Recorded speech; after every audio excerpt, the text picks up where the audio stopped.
Ամբողջ աշխարհում գնում է մի տենդենց, բոլորը երգում են։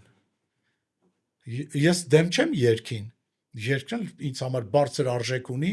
երբ որ ունի իմաստալից գեղեցիկ տեքստ, ունի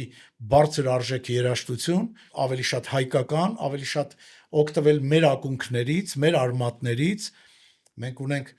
Մեսրոպ Մաշտոցի գրված երգեր, Մեսրոպ Մաշտոցի,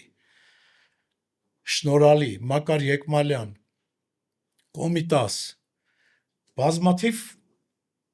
գանձարան ունենք մեծ, բազմաթիվ երաժշտություններով եւ երգերով ողողված, ծիսական երաժշտություն ունենք, ծիսական երգեր ունենք, հարսանեկան երգեր ունենք, ահռելի մեծ շարք ունենք, բայց մենք չգիտես ինչու այսօր դառել ենք մի քիչ օտարամոլ, մի քիչ չէ, եւ այսօր չէ։ Գրեթե միշտ եղել է այդ ամեն ինչը, ցավալիորեն եմ ասում, որ արաբա-պարսկա-թուրքական երգեր ենք այսօր հաճախակի հնչեցնում մեր քեֆերի ժամանակ, հարսանիքների ժամանակ, հենց գալիս այդ երգերը ես դահլիճից դուրս եմ գալիս։